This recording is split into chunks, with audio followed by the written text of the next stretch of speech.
Hey everybody, what's going on, and welcome to Guns N' Roses Central. And with Guns N' Roses ready to play Vancouver tonight, I wanted to take a look back at the 2002 tour that Guns N' Roses did before Chinese Democracy came out, but some people refer to it as the Chinese Democracy Tour.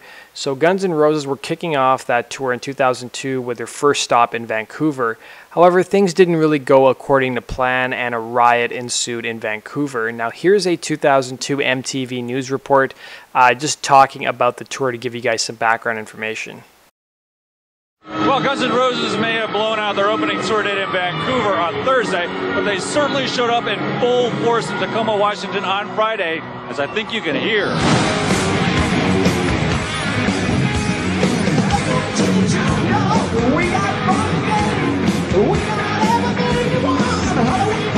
It's amazing how things actually have fallen into place. I mean, one step at a time, one member at a time, and I think where we're at now, it's the best band I've been in.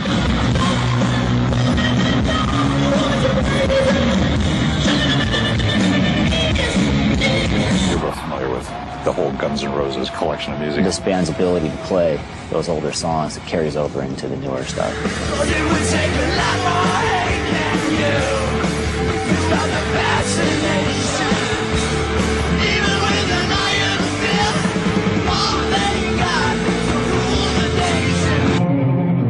Does Buckethead enjoy touring, playing live? Yes. It's exciting, it's fun, and it's fun to see kids.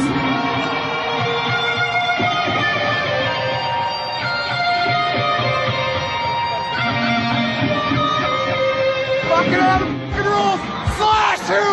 You used to say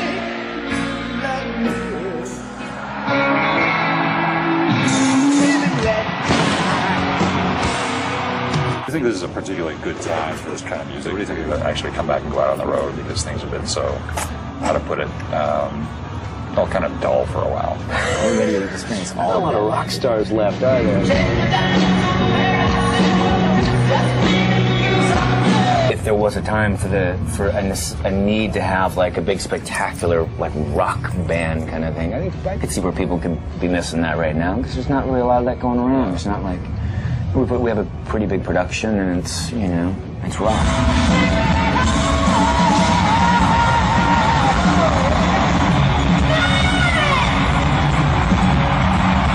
What a band. Each of the three guitar players in this group is unique, and together they are awesome. Axl Rose still has the banshee wail, and so miss them when they come to a town near you. So it's November 2002, Guns N' Roses are set to play Vancouver.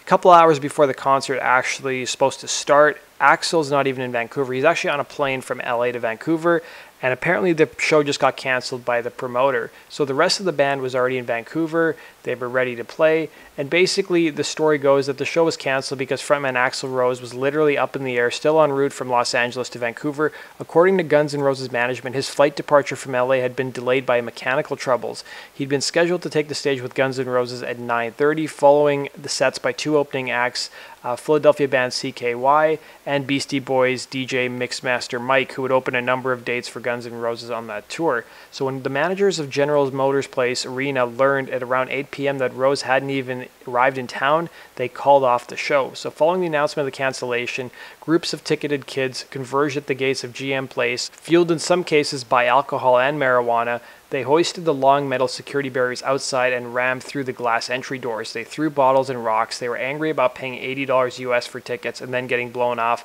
and then yelled things like "F Axl, I want to see Buckethead." Buckethead, of course, being one of the three guitarists who was touring with Guns N' Roses at the time. So after about 20 minutes of all this, cops waded in with attack dogs, and things got really ugly. Those fans who escaped the police onslaught with nothing more than a face full of pepper spray might be said to be the lucky ones.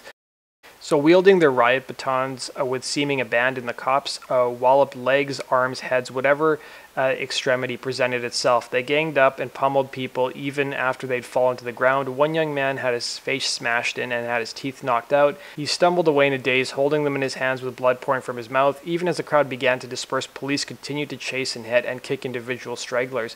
As one young woman who claimed to have had no involvement in the riot told a local TV news crew, "I thought, oh my God, they hate every single one of us." So a police spokeswoman on the scene was also interviewed. She said the crowd was out of control and described police response as a proper use of force.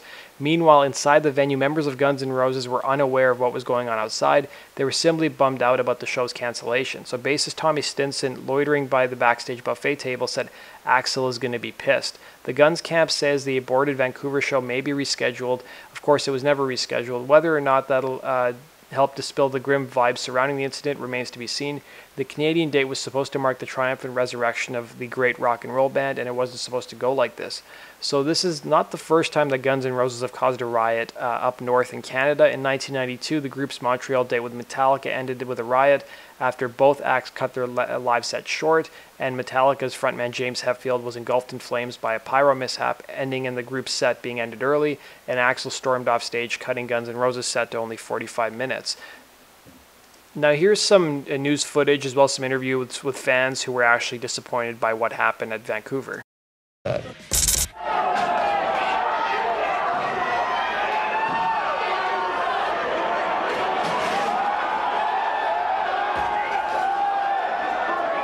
All of a sudden we got an announcement that one of the band members hadn't come, and then someone was like, oh, it's Axl Rose.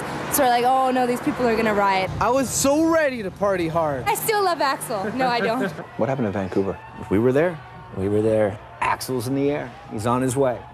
Like, we had 3 hours before we even had to go on, and they pulled the plug on it. It should have never been canceled, and everyone will hopefully get over it. It was hard for me to watch that. I was really pulling for him on the whole thing. All these years later, he finally gets out there, and they had two options: either go and prove us all wrong, or screw it up. And he screwed it up, and that's as simple as that. And it's sort of par for course. It's something that you see coming. I mean, unfortunately. So this wasn't the only riot that happened on the tour. So the last date that Guns N' Roses played was Philadelphia, and apparently there was rumors that Axl didn't show up because he was sick or that he was watching a basketball game. And after that Philadelphia riot, the tour was canceled. So following the Vancouver riot, Guns N' Roses were playing Tacoma, Washington next, and Axl actually called into a local radio show, and he touched a bit on the Vancouver riot that happened the previous night. The controls, and when a guy named Axl Rose calls me, that's exactly what I'm going to do. What's going on, Axl? What's happening? Getting ready to play. Yeah, man. So welcome to Seattle, dude. Yeah, well, right now it's beating Vancouver. Yeah, so you want to address last night at all? Sure. We were going to play a show, and the plug got pulled on us. We were fully able to meet our commitments, and we don't really understand what happened right now, why the show was pulled. We have a legal team looking into it to get to the bottom of it, and then they'll have to sort out things about the people that bought tickets and things like that. But basically, the building manager just decided, in all of our opinion, prematurely, that the show was just canceled. And he didn't discuss it with anyone. He just announced it over the we found out, my guys found out over the public address system. I had read that you were like stuck in LA or something, and they were... No, I was in the air. I was in a plane on the way to the show. It gets complicated. Yeah. The manager of the building said that the doors wouldn't open until he had confirmation that we were wheels up, that the plane was in the air. And as soon as he had that confirmation, he canceled the show without telling anybody. That takes some balls, man. And not only did he cancel the show, and before this, I don't know if it was a riot or a disturbance, whatever started, they had police at the airport trying to find out what was going on with me. So it's all kind of screwy. Well, let's look ahead to tonight. Now, there was even some rumors that said that, according to Canadian press, a spokesperson for the band said poor weather conditions at Los Angeles airport made it impossible for Axl Rose's plane to fly, so it wasn't just mechanical issues. However, there was other reports saying that Rose was actually in Canada already, but held up at customs and decided to nix the whole thing. And MTV had reported that Axl was mid-flight when the cancellation was issued, and his plane had been late due to mechanical issues. So there was different stories floating around. Now, Axl would address the Vancouver riot at a show that Guns N' Roses did almost 10 years later in Vancouver. And also following the riot, the Vancouver police came out and said that they were going to try to arrest some of the rioters. They were going to use some of the videotape footage from the cameras around GM Place to identify the rioters and possibly arrest them. And then around the same time the Vancouver riot happened, there was some news about Guns N' Roses interview rules. So according to Metal Sludge, they had basically a DJ send them these interview rules. So if you were going to be doing an interview with Axl or his management or any one of the members of Guns N' Roses, there were certain rules that you had to follow. So the rules included only asking questions about the following topics: the current tour, new music, the new record Chinese Democracy, and asking Axl about the time he spent in China and the songs he wrote there and what that was like. There was also some topics that they didn't want interviewers asking, most notably about Slash or any of the other former members of the band, other bands or other music in general, the Vancouver Riot, and timelines. Now, in 2003, it was announced that there was going to be no charges brought against police in the Guns N' Roses riot. So the Crown had announced that they were not going to be laying criminal charges against members of the Vancouver Police Department stemming from the actual riot at GM Place. So around this time, there was two men who were beaten by police during the incident, and they announced they were going to be suing the city of Vancouver, the police, and Constable Reg Forster. So Robert Parent, 41, lost 6 teeth in the attack, and Detlef Schroeder, 52, was at the concert with his daughter. He was attacked by police and struck with batons as he left GM Place. Crown spokesperson Jeffrey Jall said there's no substantial likelihood that any of the officers involved in the violence would have been convicted. One has to look at the entire event, he said, all of the things that took place that evening and not just the snippets in time prior to the conclusion. And Vancouver's Deputy Chief Gary Greer said it was a riot situation and it was hard for officers to determine who was a spectator and who was a rioter. So, like I said before, Axl addressed the Vancouver Riot during a 2011 show in Vancouver, and it was more of a joke that he said about the Vancouver Riot than anything else. So there was an obnoxious fan he kicked out of the gig, and then he basically made a joke saying, "Now I know why the promoter canceled the gig. It's because you guys are a bunch of mother effers." And he said it sort of like in a joking voice, and he was smiling when he said it, and I got a pretty good response from the crowd. So I've linked to the video if you guys want to check it out.